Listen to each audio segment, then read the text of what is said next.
Hello, this is Dylan Miller on Daily O'Snillin, Google Podcast, Spotify, Spreaker, iHeartRadio. This is Dylan Miller on Daily O'Snillin. Alright, I got some good stuff today. More NFL free agency. And later I will ask and answer my 7 biggest questions heading into the NFL season as we head into the last week of August. Alright, so I think first thing to start with would be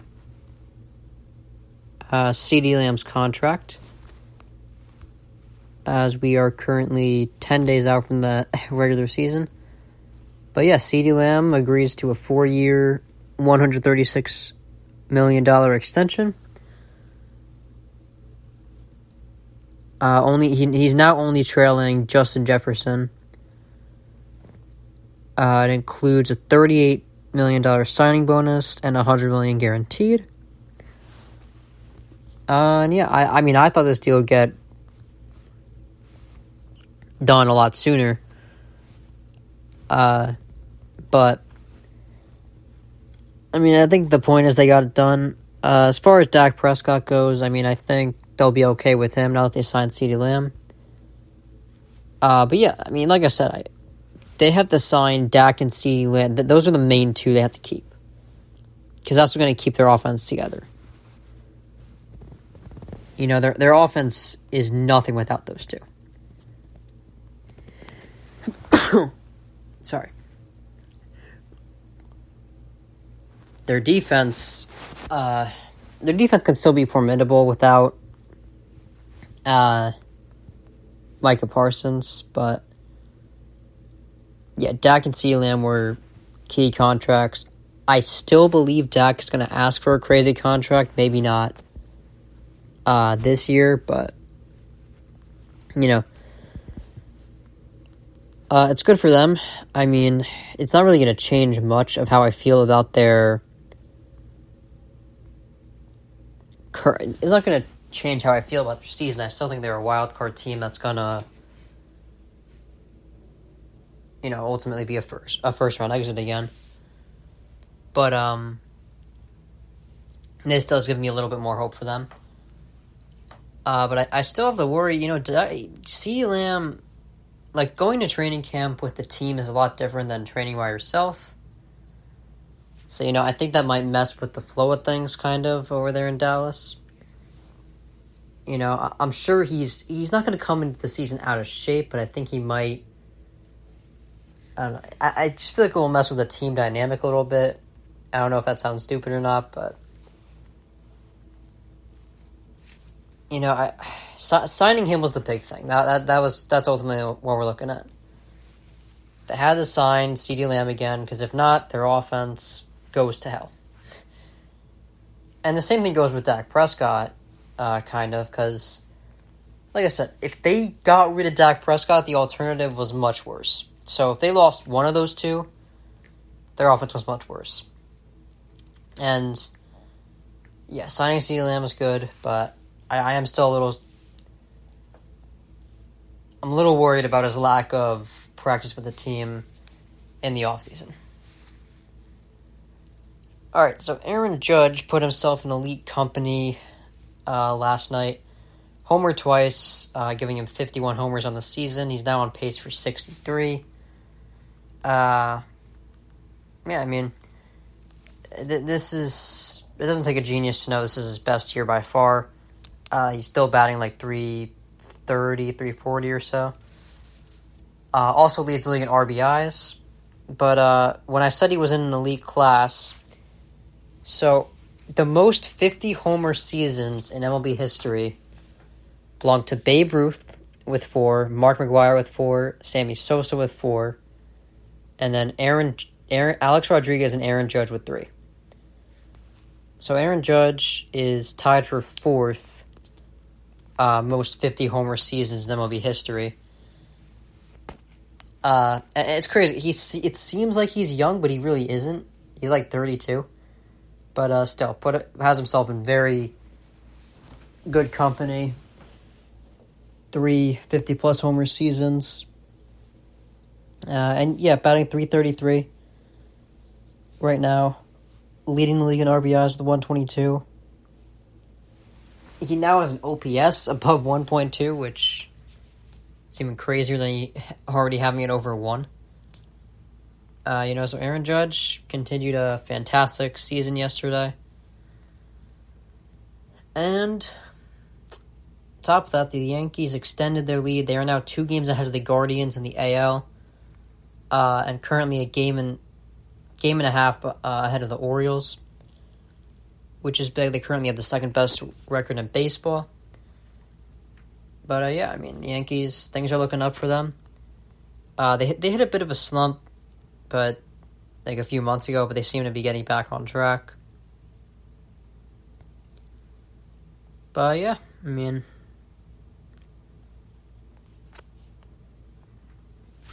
we'll see how the rest of the season goes. But either way, Judge is in elite company now.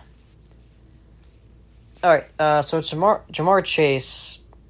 There's a lot of holdouts happening this season, and I'm pretty sure it's all Justin Jefferson's fault. And also, DJ Moore getting paid that much, I think, is the real, it is reasonable for Jamar Chase to think he is on the same level as Justin Jefferson, but, to think he's getting paid, he would have been getting paid less than DJ Moore is kind of crazy. But he practiced for the first time yesterday. But, the same way the Cowboys aren't the same offense without CeeDee Lamb, the Bengals aren't the same offense without Jamar Chase. I think the Bengals are better than the Cowboys if you were to take Chase and Lamb off those teams. Just because I trust Joe Burrow a lot more. I think they have a better O-line. And T. Higgins is still a solid player. I think T. Higgins has mainly been overshadowed by Jamar Chase, unfortunately. But yeah, I think T. Higgins is still very talented, whereas the Cowboys, Brandon Cooks is okay, I guess, but he's not going to fill the void well. But yeah, if Jamar Chase is back at practice, I still think the Bengals are very much a Super Bowl contender with the team they have right now. And I can see, like I said, my pick for the Super Bowl this year is Niners-Bengals. I don't know. I just don't see the Chiefs doing it again, but I'll get more into that later. All right, so we're going to shift to college football real quick. So Georgia Tech had a major upset against Florida State yesterday, winning the game with a game-winning field goal. And that was... So Florida State's already ties the amount of losses they had last year. But the whole thing with last year, they were 13-0, but we saw what happened once they played Georgia. They got completely destroyed. It's that's not a coincidence,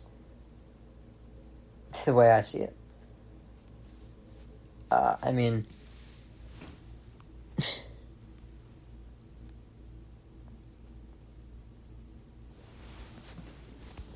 The conference you're playing in is incredibly important. And, losing to Georgia Tech, that's not a good start. But I do think it's important to note, on the other side of that equation, Georgia Tech beating Florida State is a big win for them. I would argue it's a bigger win for Georgia Tech than it is a loss for Florida State. Because, looking at the game, they pretty much outplayed Florida State in every facet of the game, every aspect. I think we're going to see very similar to last year from Florida State. They're going to be great in a weaker conference, but they're gonna. I mean, this new playoff format's going to be interesting, but I think it's going to be a repeat for Florida State the way I see it. All right, now an even more intriguing story. Colorado banned Denver Post reporter Sean Keeler from questioning Deion Sanders for personal attacks against him. And I mean, on some level, what he said did kind of feel personal. But there's also, he's kind of doing his job as a columnist, giving his opinion. He doesn't think Deion Sanders is a great coach. But I also think, saying Deion Sanders is a bad coach versus saying he is the Bruce Lee of BS, you're calling the man a liar and a hypocrite, pretty much. That's a little more personal than just saying he's not a good coach. So...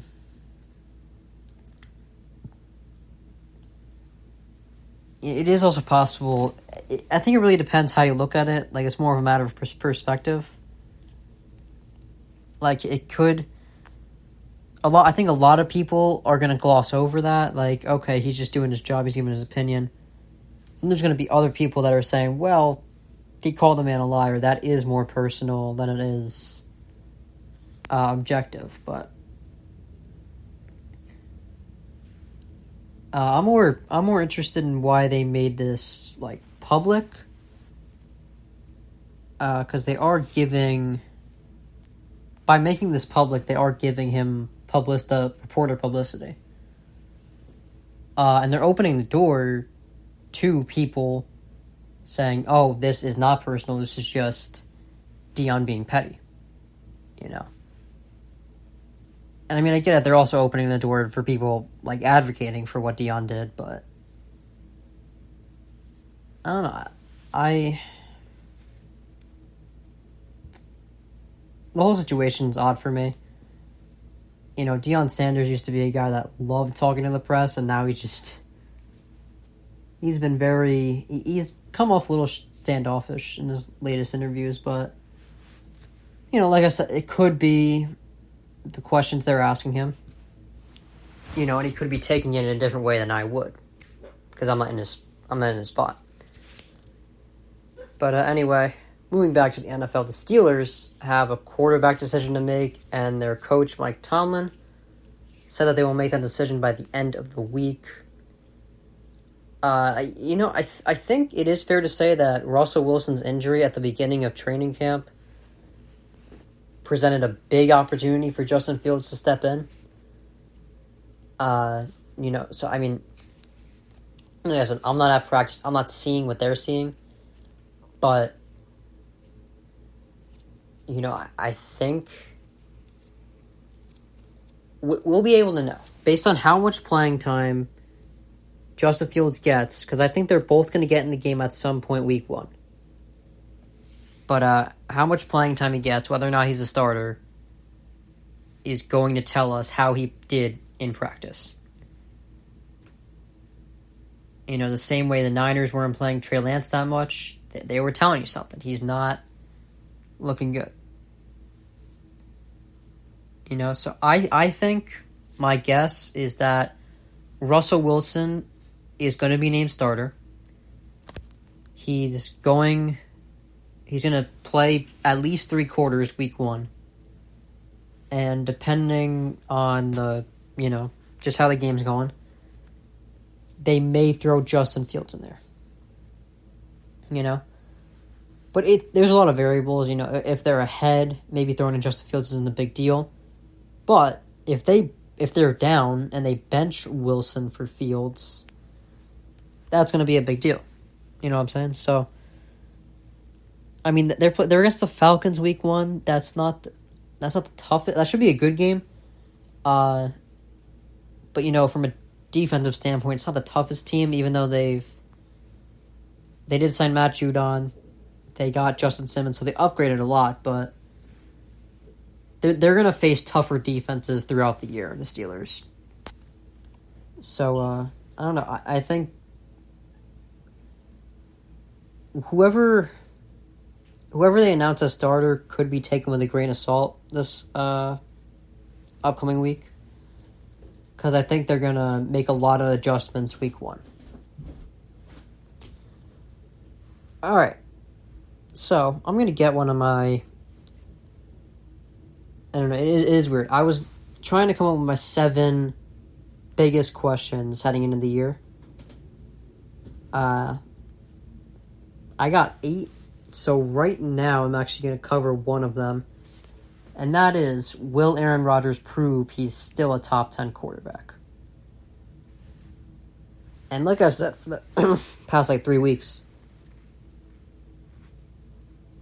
yes, he is a 40-year-old who's coming off surgery, but he also isn't any ordinary 40-year-old. He's a 40-year-old who won an MVP 3 years ago. You know, he's a 40-year-old who has MVPs that are separated by 10 years. So I think Aaron Rodgers, because he's in the same era as Tom Brady, his longevity is very undervalued. You know, 2011, he wins his first MVP. And then the last MVP he won was in 2021.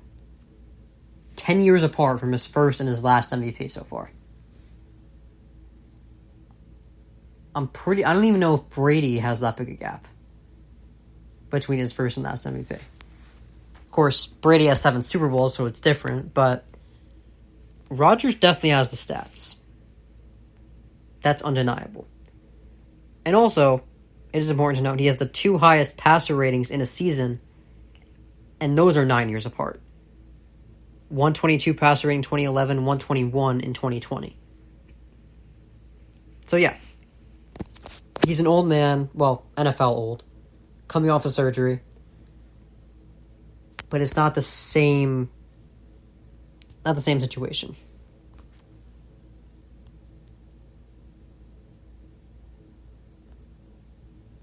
You know, he was 38 last time he won MVP. Also, another important stat.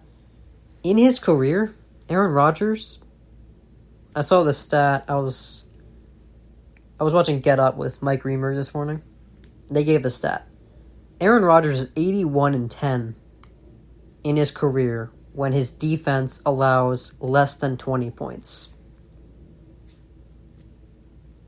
That's got to tell you something. Right, in the Jets defense, they will, if Aaron Rodgers just, I'm assuming Aaron Rodgers will have better possession time. The Jets offense with Aaron Rodgers should have better possession time than they did with Zach Wilson, meaning the defense will spend less time on the field, meaning the defense should be done justice because, looking at the stats, they give up a lot of points, but they also, they keep getting on and off the field in 5 seconds the past few years. So, I'm going to guess the defense gives up less than 20 points. Is it safe to assume 7 or 8 games? The Jets, that might be a little extreme. Is it safe to assume that 5 or 6 games this year, the Jets defense holds their opponent to less than 20? I can honestly see them doing that with the Niners. The question is, can they score over 20 on the Niners defense? That's a bigger question. The Titans, they can hold under 20. They can hold the Pats, Broncos, Vikings. With Sam Darnold, they can hold them under 20. Steelers, Patriots again. Probably Cardinals.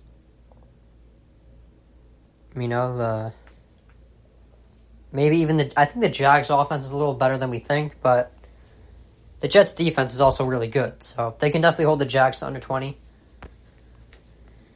So what's that? If we're counting the Jags, that's 1, 2, 3, 4. It's about 5 or 6 games where they're holding their opponent to under 20. Or at least it's feasible they hold them to under 20. So, the Jets could... I mean, if Aaron Rodgers is 81-10 in those games,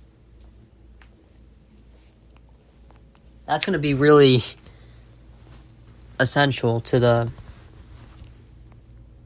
Jets this year. And also, it is important to note, although it was a long time ago, Aaron Rodgers had a top 5 defense one time in his career.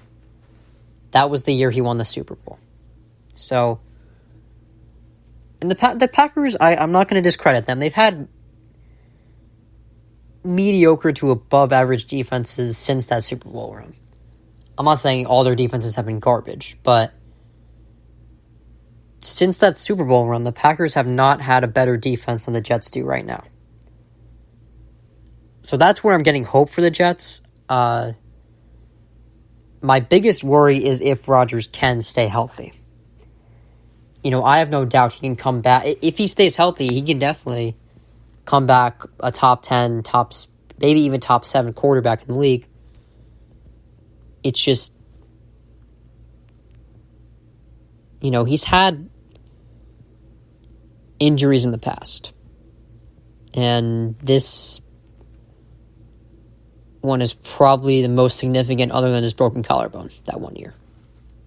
So biggest worry for the Jets is his health. I think he plays the full year. They are one of the best teams in the AFC, which means they're one of the best teams in the NFL. So, short answer to the original question, yes, Aaron Rodgers can 100% be a top 10 quarterback in the NFL this year. All right, we're going to talk about the preseason bit. So we briefly saw Bryce Young in yesterday's preseason game. Threw an opening drive touchdown, 6 for 8, 70 yards. Quarterback rating of 140. It's one drive, so not going to get too crazy, but I do feel good about that. He actually that was the first time he looked like a number 1 pick since last year. You know, and I have never doubted Bryce Young's talent. It's just he's really in a crappy situation. You know, like last year, 11 touchdowns, 10 picks, 59% completion percentage. You know, but I don't think that does his talent justice. It's more of an indictment on the Panthers as a whole. So, we'll see how they perform this year. Like I said, they are unfortunate. I think we might see Bryce Young look a bit better. We'll see flashes from him. But the Panthers are a team I can see definitely getting 4th place in their division. All right. On to a more hopeful topic. The Jaguars shut out the Falcons. It's preseason, doesn't really matter. But what does matter is Trevor Lawrence looked pretty damn good. 8 for 10, 2 touchdowns, 145 passer rating. He looked really good, honestly. And I think the roster in Jacksonville is the best he's ever had. And I do think they can rival the Texans in that division. I'm really high on the Texans this year. I truly believe it wasn't just a hot take for clicks when I said that I think they can make the AFC Championship. I do believe that. And I do think that's going to happen. I don't think they'll be the ones to knock off the Chiefs. I think the Bengals beat the Chiefs in the divisional round and knock them off. But, I would be lying if I didn't have some hope for the Jags as well. All right, with that, we're going to move on to my... Wait, did I count this wrong?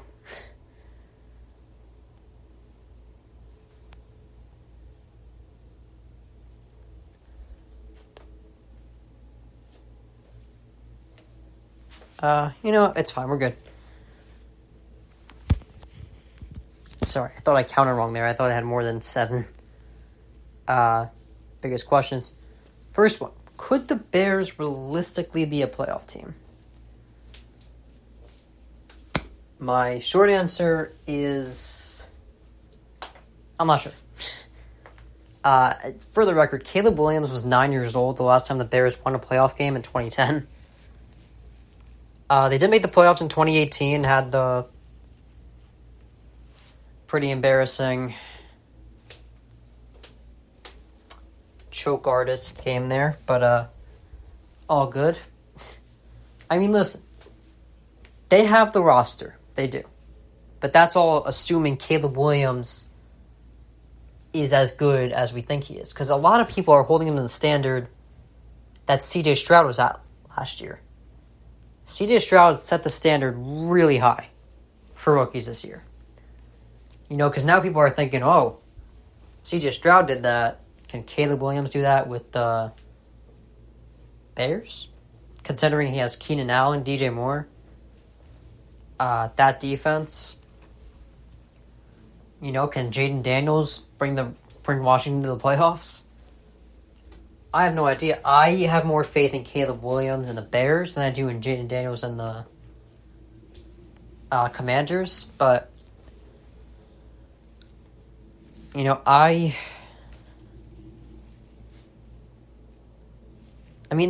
will say this.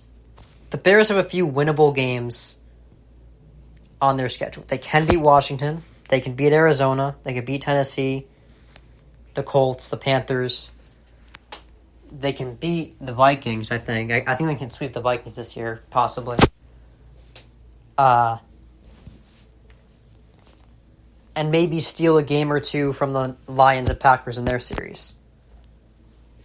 So I have faith that they can go. I think their ceiling is 8-9 this year.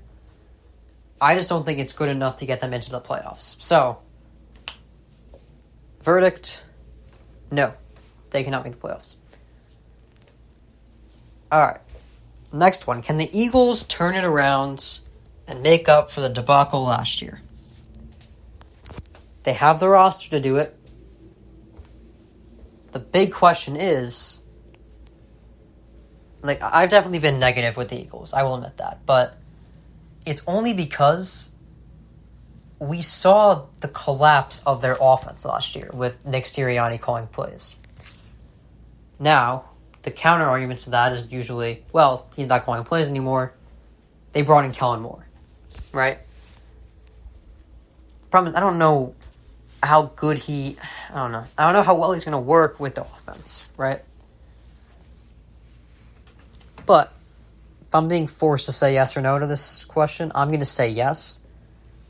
They can turn it around because I think Kellen Moore is a talented offensive coordinator. But is he going to have... My question to that is he going to have the same impact that Shane Steichen did? So they can turn it around, yeah, but can they return a Super Bowl form? I don't know. All right. Another big question. Will the Chiefs three-peat? No, they won't. You know why? I'm not wishing this on anyone, but I remember watching a documentary on the Pistons, 30 for 30, and one of the things one of the players said was that playing until at least mid-June every year for 3 or 4 straight years for the Pistons took a toll. It was tiring for them. So the Chiefs, I'm looking at it like the Chiefs have been to 4 straight Super Bowls. Right? So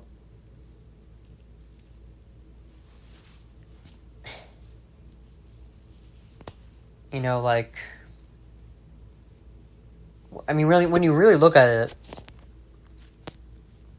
they've played till at least late January every year since 2018. It hasn't been the exact same roster. but a lot of the same key players are there. Travis Kelce is getting up there in age, right? And I mean, Patrick Mahomes, he seems pretty solid, but like 2018, losing the AFC Championship. 2019, they make the Super Bowl, win the Super Bowl. 2020, make the Super Bowl again. 2021, losing the AFC Championship. And the last 2 years, they've won it all. So, that's 5 straight years of playing until late January. I think that's got to take some sort of toll. You know, and if it's not injuries, it might just be burnout, right? Like, I just think...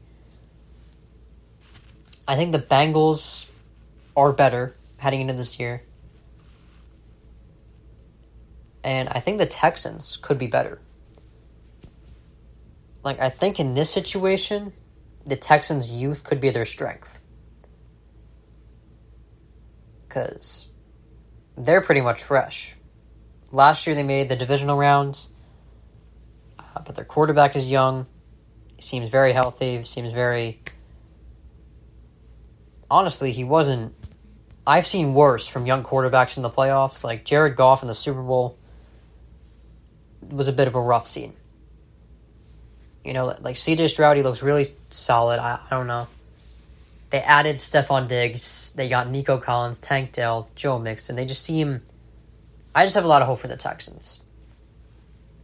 And like I said, I think the Bengals will be the ones to knock them off this year. But,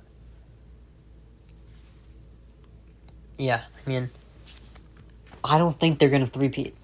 I really don't. I think everyone I stated as a threat to Kansas City can legitimately beat them. Texans, the Lions, the Bills, the Bengals, the Niners. They all have a chance. Speaking of the Niners, another question is, will the third time be the charm for San Francisco? Meaning their third Super Bowl appearance in 5 years. But, in case you didn't get that. The biggest problem I have, right, so their roster is fantastic. I think they have the best roster in the league. I think they're going to win the Super Bowl this year. There are 2 things that worry me, though.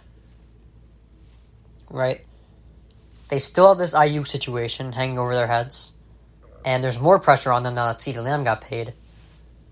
And then there's this Trent Williams thing, which I don't get why they haven't gotten that done, because that's a bigger deal, in my opinion. Like, I would think you pay Trent Williams before Brandon Ayuk, because... as I've said before, I'll say it again, you can probably... I think they can win a Super Bowl without Brandon Ayuk. I don't think they can do that without Trent Williams. Like, Trent Williams is incredibly valuable to them. You may not think that of an offensive lineman, but he is... If he... You know what? I'm going to put together... I'm going to figure out his stats. Like Brock Purdy's stats with and without Trent Williams. I guarantee you he is significantly worse. Right? Like I can't imagine...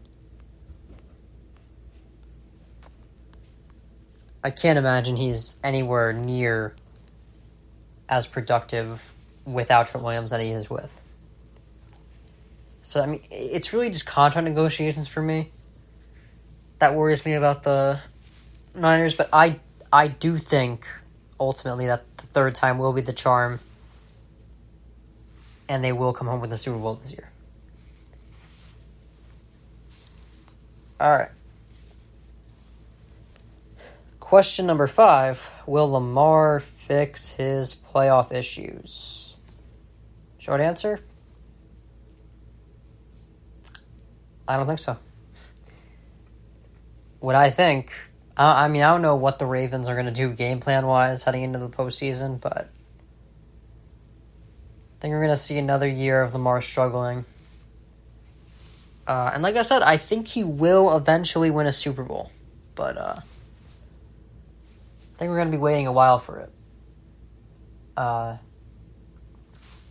His playoff stats are less than impressive, and the AFC, it's stronger this year than it was last year. Now that Burrow's healthy, I think with Jim Harbaugh, the Chargers are going to be better. You know, Chiefs are coming back. The Jets are better. The Bills are still going to be the Bills, in my opinion. The Texans are coming. Like I don't know.